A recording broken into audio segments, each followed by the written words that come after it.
하나님의 말씀을 함께 찾아보도록 합니다. 역대하 26장 11절에서 15절까지 말씀을 찾으신 줄 알고 제가 봉독해 드리겠습니다.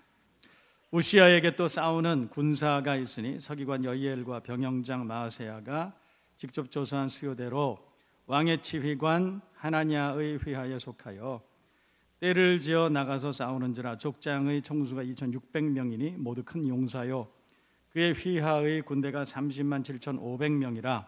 건장하고 싸움에 능하여 왕을 도와 적을 치는 자이며, 우시아가 그의 온 군대를 위하여 방패와 창과 투구와 갑옷과 활과 물맷돌을 준비하고 또 예루살렘에서 재주 있는 사람들에게 무기를 고안하게 하여 망대와 성곽 위에 두어 화살과 큰 돌을 쏘고 던지게 하였으니 그의 이름이 멀리 퍼짐은 기이한 도우심을 얻어 강성하여짐이었더라.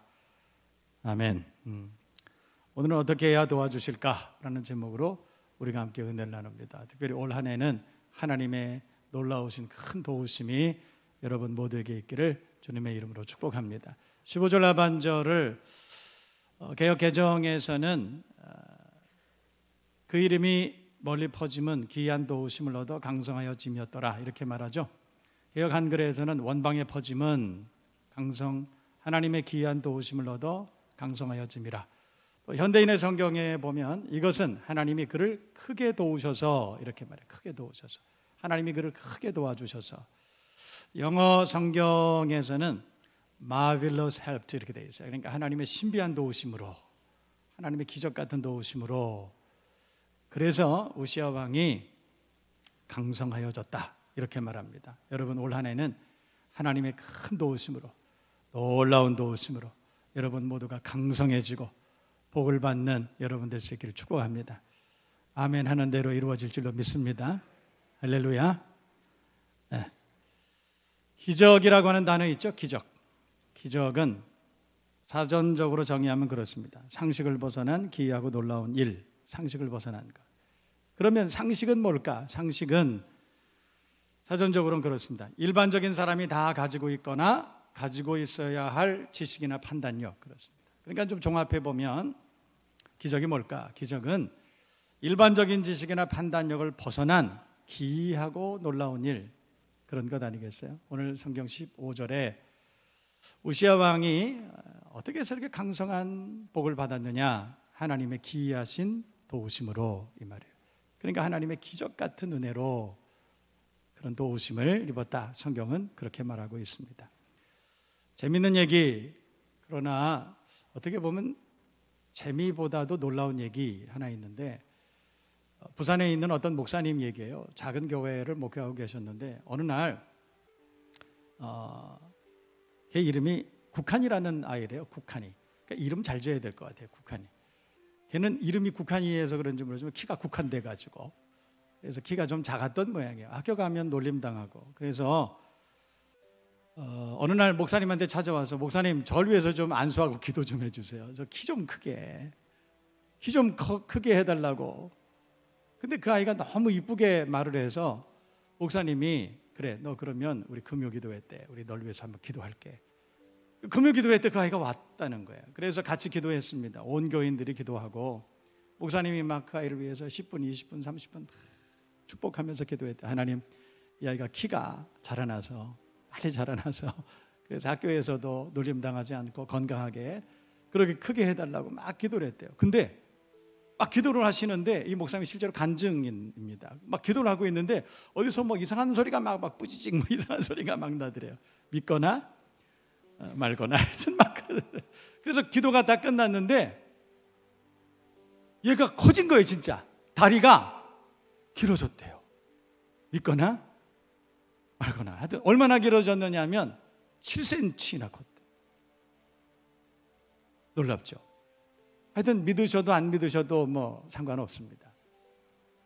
그 목사님이 기도를 하는 중에 키가 7cm나 컸다는 거예요. 그래서 막 교회가 난리가 났어요. 우와, 하나님이 이런 기적을 베푸셨다.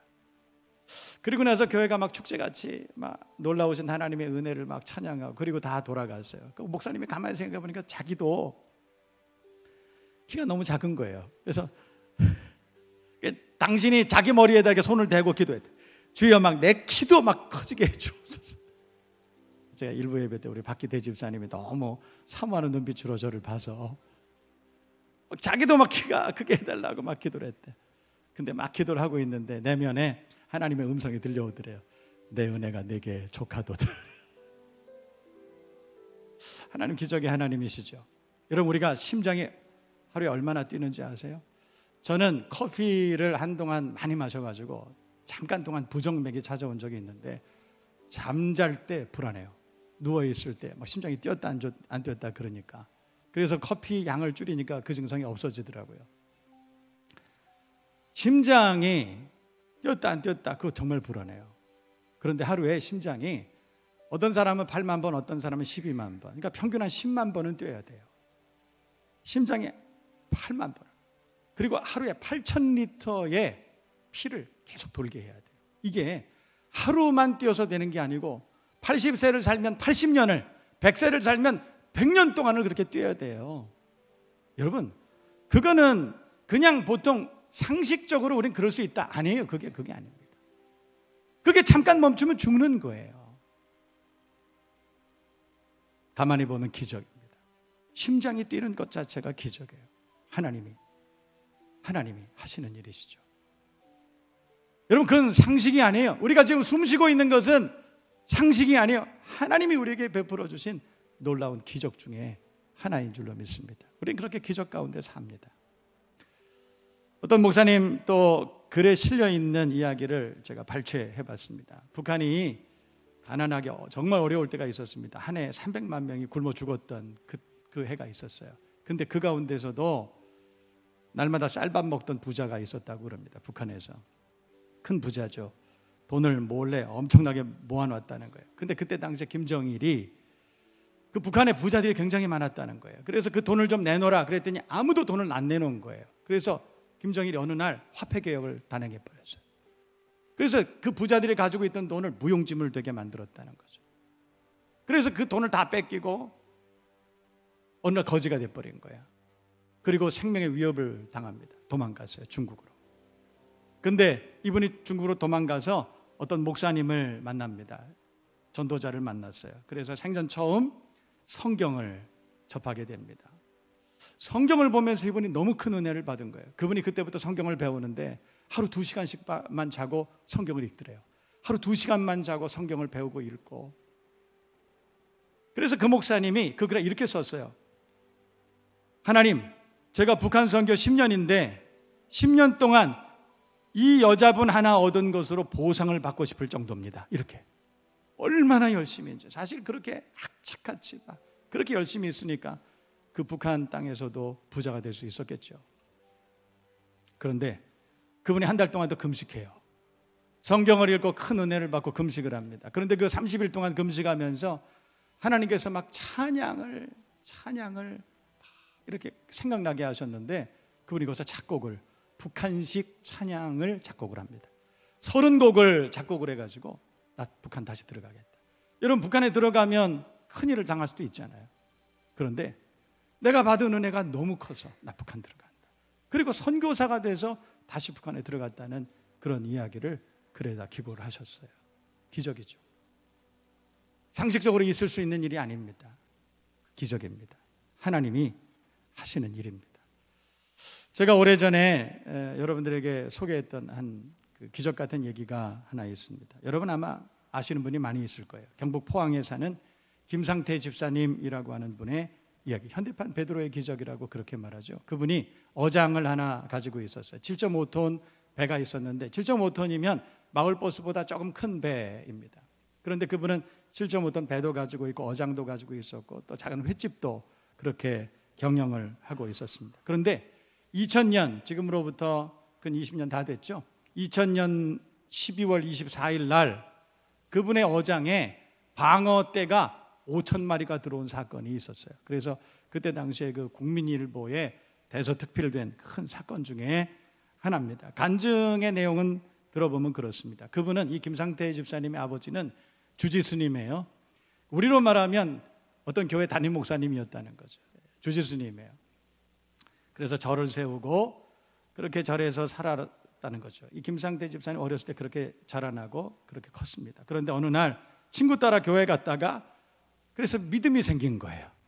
그래서 이 김상태 어린이가 그 이후로 아버지 어머니를 전도합니다. 그래서 이 주지스님이었던 아버지 어머니가 이후에는 집사님 되시고 그런 일이 있었다는 거죠. 그러면서 이 김상태 집사님 이 형제는 어촌에 있는 시골 교회를 다닙니다. 얼마나 어려운지 나중에는 그 교회에서 재정을 13년이나 보게 되었다는 거예요. 하나님께서 축복하셔서 횟집도 개업하게 하시고 배도 갖게 하시고 어장도 갖게 하시고. 근데 그게 계속 잘 된 것이 아니에요. 하다 보니까 갑자기 어려운 일이 막 닥쳤어요. 어려운 일이 닥쳐가지고 빚을 지게 됐는데 얼마의 빚을 졌냐면 4억 6천만 원을 빚을 졌대요. 4억 6천만 원. 그러니까 그 어촌에서 그 시골에서 4억 6천만 원 빚을 졌다는 거는 이건 뭐 거의 죽음입니다. 이건 뭐 회복할 가능성이 없죠. 그래서 사람들이 야 너 예수 믿어서 그래. 고사 지내라. 너 용왕님께 제사 지내라. 막 그랬다는 거죠. 근데 그때 김상태 집사님 믿음 버리지 않고 목사님과 함께 바닷가에 나가서 하나님 앞에 예배드리고 하나님의 도우심을 구했다. 그래요. 교회가 21년 됐는데 할머니들 할아버지들만 계시니까 스레트 지붕에 막 비도 새고 기도했어요. 하나님께서 저 고기 많이 잡히고 부자 되게 해주시면 교회도 새로 건축하고 빚도 갚고 이 빚만 갚게 해주시면 나 정말 평생 헌신하면서 복음 전하며 살겠습니다. 그랬다는 거죠. 어느 날 새벽에 12월 24일 전화 왔어요. 동생에게. 어장에 나갔던 동생 전화 왔어요. 형, 놀라운 일이 생겼어요. 우리 어장에 방어떼가 5,000마리나 들어왔어요. 할렐루야. 남의 일이라고 우리가 하면 잘 안 해요. 1m 50cm나 되는 이 방어가 뭐 100마리, 200마리가 아니라 5,000마리가 그 안에 들어온 거예요. 그래서 그 배 안에다가 방어떼 중에 2,500마리를 싣고 동생이 저 어장에서부터 배가 들어오는데 이 집사님 말씀에 의하면 배가 저 들어오는데 배가 거의 가라앉아서 들어오고 있더래요. 얼마나 많이 이 방어떼를 실었는지. 방어떼 한 마리가 뭐 10kg, 20kg 막 이래 되지 않습니까? 그러니까 2,500마리나 실었으니 그래서 그 방어떼를 팔았어요. 한 마리에 16만 5천 원인가를 받고 팔았다 그래요. 여러분 부자 될 사람들은 금방 계산이 됩니다. 2,500마리를 16만 5천 원에 팔았다는 거예요.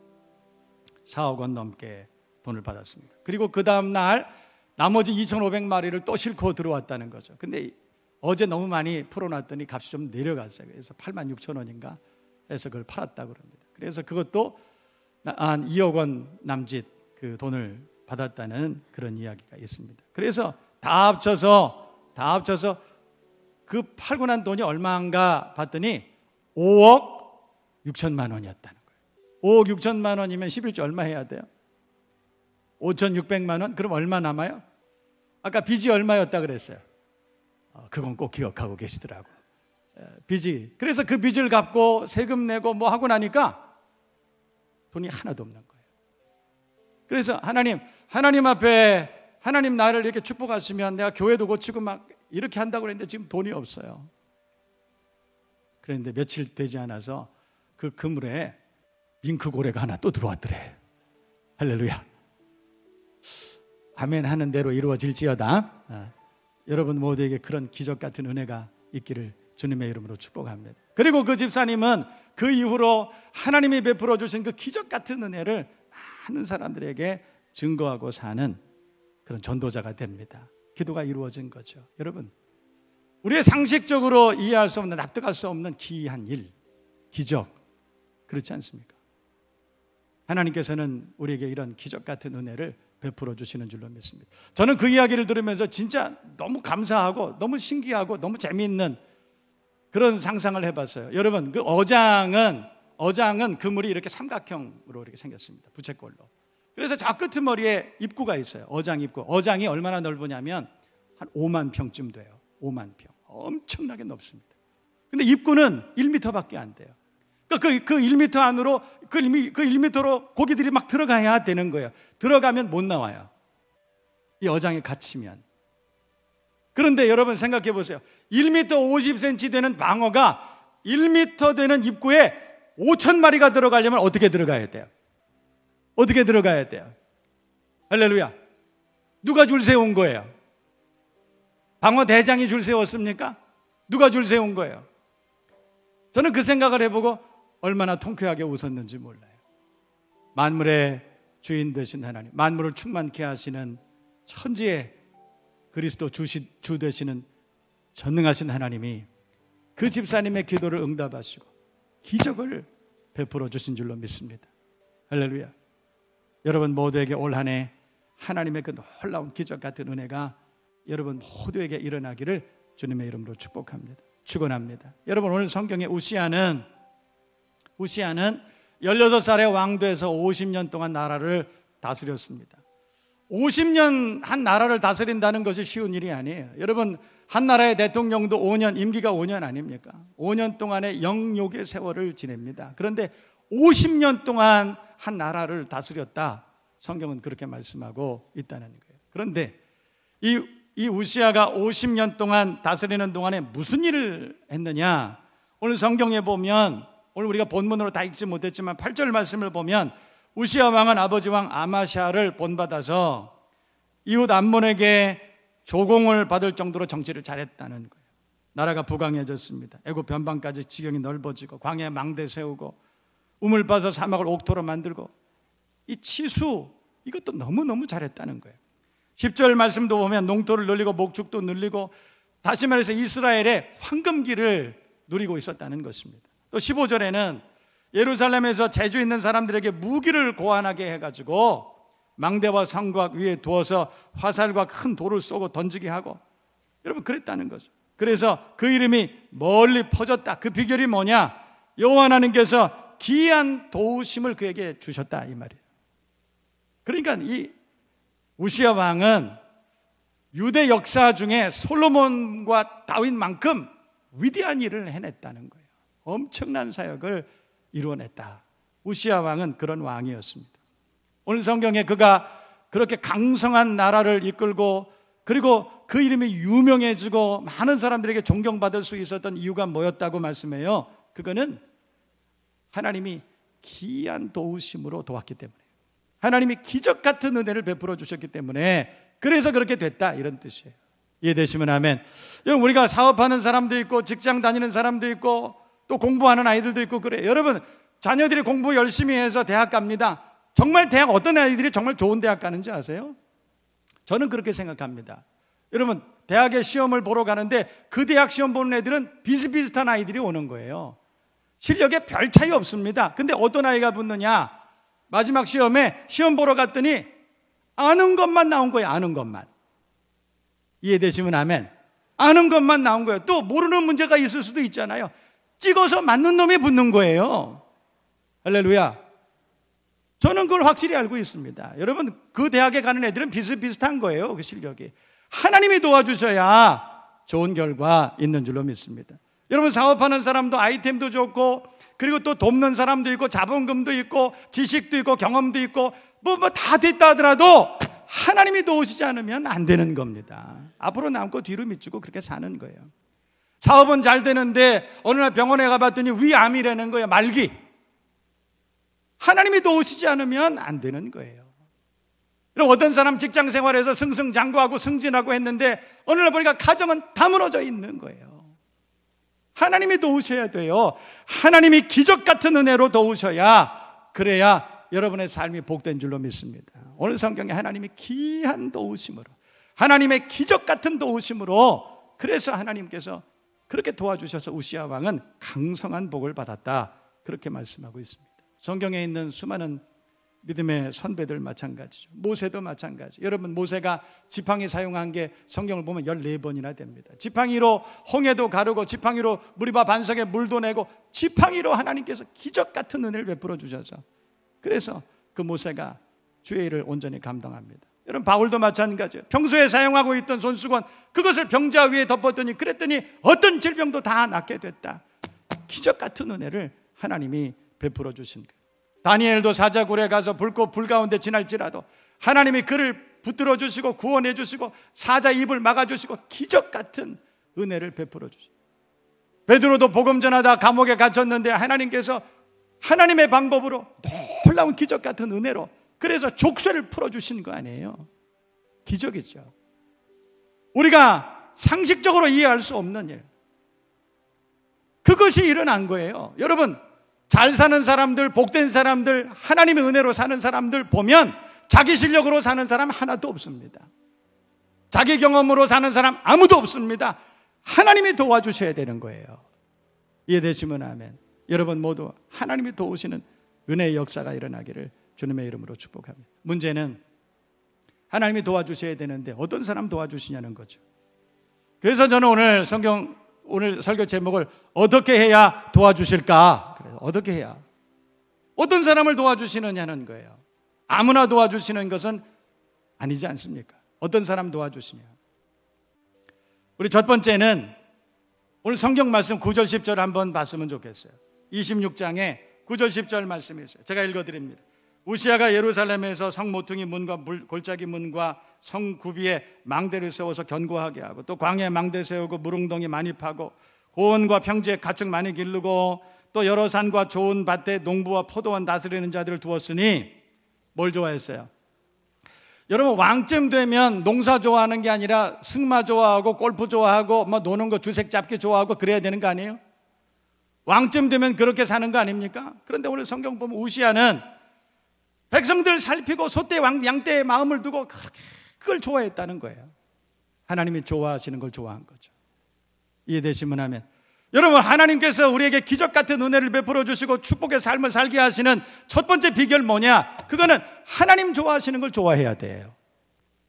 하나님이 싫어하시는 것만 좋아하는 사람이 있어요. 그런 사람들이 있어요. 여러분 우리나라가 OECD 국가 중에서 거꾸로 꼴찌로 1등하는 거 참 많아요. 참 치욕적인 그 1등이 참 많습니다. 그 중에 하나가 자살률 높은 거예요. 사람들이 그렇게 자살을 한대. 우리나라에 여러분 경상도, 전라도, 경기도, 충청도, 강원도 있는데 그 중에서 자살률이 제일 높은 도가 어딘 줄 아세요? 꼭 여러분 뭐 경기도 같죠? 서울 뭐 이럴 것 같죠? 아닙니다. 강원도입니다. 강원도에 특별히 이 태백 영월 이쪽입니다. 카지노. 여러분 카지노가요 하루에 순이익이 20억 이상이 나온대요. 딜러가 3,000명이에요. 여러분 딜러가 3,000명이에요. 그러니 얼마나 많은 사람들이 그곳에 가서 도박을 하느냐 이 말이죠. 여러분 도박, 이거 중독, 이거 어려워요. 중독이 가지고 있는 가장 큰 약점이 뭐냐면 그것은 적당히 할 수 없다는 그거예요. 적당히 할 수가 없어요. 끊고 싶지만 못 끊어요. 이런 사람은 찾기 위해 그거 다시 회복하기 위해서 끝까지 그 도박장에 가. 딴 사람은 더 따려고 못 끊어요. 이거 못 끊는 거예요. 그래서 많은 사람들이 재산을 탕진하고 그리고 자살을 택해요. 그래서 그 지역에 있는 어떤 목사님은 생명의 전화 그거 운영하고 있습니다. 얼마나 많은 사람이 자살하는지 몰라요. 그러면 하나님이 좋아하시지 않는 것을 좋아하는 사람을 하나님이 어떻게 축복하시겠느냐 이 말이에요. 하나님이 좋아하시는 것만 해도 그것만 해도 우리가 복을 받기가 쉽지 않은데 하나님이 싫어하시는 것만 해서 어떻게 복을 받느냐. 담배 피고 술 마시고 주색 잡기에 놀아 불평하고 원망하고 분노하고 함부로 말하고 여러분 그렇게 해서 어떻게 하나님이 기적 같은 은혜를 받을 수 있겠느냐 이 말이에요. 예배를 좋아하고 헌신 좋아하고 감사하게 좋아하고 사랑하기 좋아하고 할렐루야. 딴 교회는 이러면 아멘을 5번은 했어요. 할렐루야. 예배드리게 좋아하고 감사하게 좋아하고 희생하게 좋아하고 사랑하는 것 좋아하고 기도하는 것 좋아하고 여러분 기도하는 것 좋아해야 응답되지 않겠습니까? 기도는 쥐꼬리만큼 하고 왜 응답하시지 않느냐고 우리 그러잖아요. 하루에 5분도 기도하지 않고 하나님 앞에 왜 하나님 내 기도에 응답하지 않으시냐고 여러분 그렇게 불평하지 않아요. 기도하는 것 좋아해야 응답됩니다. 기도하는 것 좋아해야 복을 받습니다. 그래야 기적 같은 은혜를 경험하게 될 줄로 믿습니다. 두 번째는 우리가 어떻게 해야 도와주실까? 하나님 좋아하시는 것도 좋아해야 되지만 하나님을 좋아해야 되죠. 하나님을 좋아해야 하나님 은혜 주시는 거예요. 오늘 성경의 5절 말씀, 그럼 5절 말씀을 보면 하나님의 묵시를 밝게 하는 스가랴가 사는 날 동안에 우시아가 어떻게 했다는 거예요? 스가랴 사는 날 동안에 하나님을 찾았고 우시아가 여호와를 찾는 동안에는 하나님이 형통하게 하셨다. 하나님을 좋아하고 하나님을 사랑하고 하나님께 구하고 그때 하나님이 복을 주시는 거예요. 할렐루야. 예배하는 거 좋아하고 주일날 되면 하나님 앞에 나와서 하나님의 말씀 듣는 걸 좋아하고 그 하나님을 사랑하고 그때 하나님이 기적 같은 은혜를 베풀어 주시지 않겠어요? 뭐 좋은 일 있고 뭐 맛있는 거 있고 친구들 놀러 가자고 하고 그러면 예배고 뭐고 다 때려치고 그리고 놀러 다니고 돌아다니고 그래서 어떻게 하나님의 복을 주시겠어요? 여러분 그렇지 않습니까? 오늘 성경에는 하나님을 구하는 사람, 하나님을 좋아하는 사람, 그 사람에게 하나님께서는 은혜를 주신다 이 말이에요. 하나님께 꼭 붙어있는 여러분 되기를 바랍니다. 여러분 삿갓조개라고 여러분 보셨어요? 저는 봤어요. 삿갓조개라고 꼭 삿갓처럼 생겼는데 이 조개는 이 빨판이 어떻게 강한지 바위에 딱 붙어있어. 그래서 이걸 떼내려면 너무너무 어려워요. 어떻게 그냥 억지로 떼내려면 바위가 다 부서진다는 거예요. 뱀이창에 삿갓조개가 붙었을 때 이 삿갓조개 떼내려다가 뱀이창이 떨어져 나가는 그런 일도 있다고 그래요. 딱 붙어있는 거죠. 여러분 성경은 주님께서 그렇게 우리에게 말씀하고 있어요. 너희가 내 안에, 내 말이 너희 안에. 하나님께 붙어 있으라. 포도나무와 가지처럼 붙어 있으라. 붙어 있으면 그러면 절로 열매를 맺는다는 거예요. 붙어 있으면 기적 같은 은혜가 일어나게 된다 이런 뜻이에요. 잘 붙어 있으십시오. 잘 붙어 있기를 바랍니다. 올 한 해 어떻게 해서든지 꽉 붙어 있기를 바랍니다. 그러면 하나님이 은혜를 주시고 기적 같은 놀라운 역사를 이루어 주실 줄로 믿습니다. 믿으시면 아멘. 마지막으로 겸손해야 돼요. 여러분 겸손해야 하나님 귀한 은혜를 베풀어 주시는 줄로 믿습니다. 겸손해야 돼요. 그런데 마지막에 우시아가 이걸 잃어버렸어요. 여러분 16절 보세요. 16절 보면 참 아쉽고 안타까운 성경 말씀이 기록되어 있어요. 그가 어떻게 해지매? 강성해지니까. 그러니까 어떻게 됐다는 거예요? 그의 마음이 교만하게 됐다는 거예요. 여러분 사람이 돈 많이 벌고 높아지고 뭐 많이 배우고 그러면 어느 날 변하더라고. 저는 그런 걸 너무 많이 봤어요. 수도 없이 봤어요. 제가 목회 근 30년 가까이 하면서 수도 없이 그런 사람들을 봤어요. 안수 집사 때 얼마나 성실하고 착하고 사람들에게 칭찬받고 기도 열심히 하고 성경 보고 그런 사람이 어느 날 장로님 되고 나니까 갑자기 사람이 홀딱 뒤집어져요. 오늘 성경에 보니까 그가 강성하여지매 그랬더니 그가 마음이 교만해졌다. 저는 여러분 그런 분들 너무너무 많이 봐가지고 오늘날 하나님께서 기도한 대로 응답해 주시고 부자 되게 해주시고 높아지게 해주시고 그랬더니 어떻게 교만해졌는지 고개를 빳빳이 들고 돌아다니고 사람들을 무시하고 저는 그런 사람 너무 많이 봤어요. 너무너무 많이 봤어요. 여러분 하나님이 정말 그런 사람들 축복하실 수 있습니까? 여러분 그런 사람들에게 하나님의 놀라운 축복의 기적이 일어날 수 있습니까? 저는 의심스럽습니다.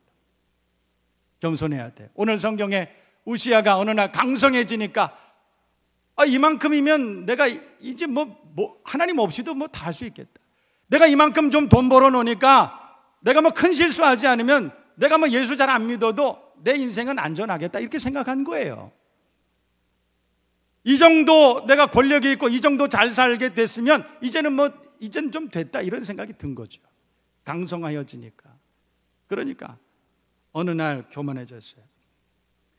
여러분 하나님께 예배하는 제단은 성경을 보면 출애굽기 30장 10절에는 이 제단은 여호와께 지극히 거룩하다 이렇게 말씀하시고 민수기 16장 40절 말씀을 보면 아론 자손이 아닌 다른 사람은 여호와의 앞에 분향하러 가까이 오지 못하게 하라. 이게 율법이에요.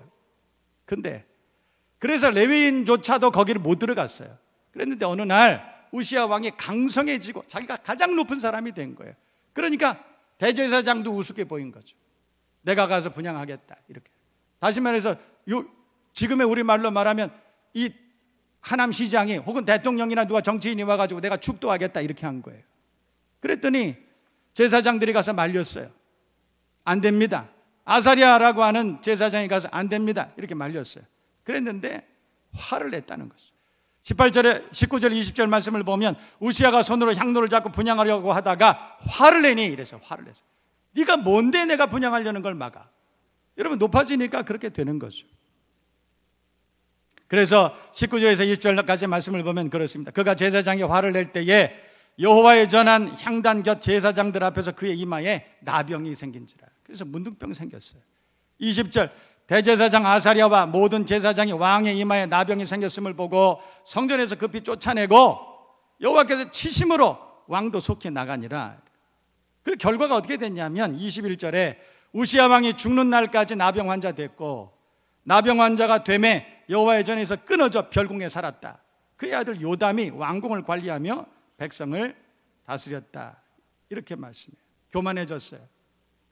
분수를 알지 못했습니다.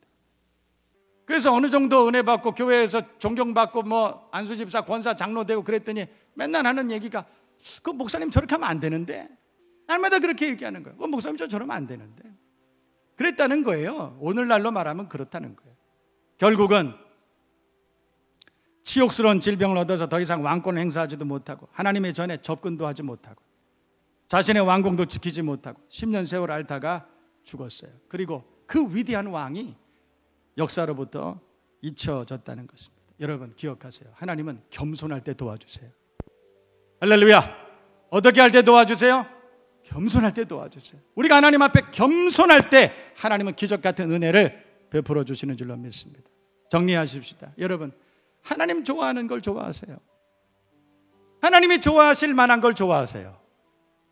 그리고 그것보다 더 하나님을 사랑하세요. 하나님을 사랑하세요. 그리고 겸손하게 사십시다. 그러면 하나님께서 기적 같은 은혜를 저와 여러분 모두에게 놀랍도록 베풀어 주실 줄로 믿습니다. 믿으시면 큰 소리로 아멘.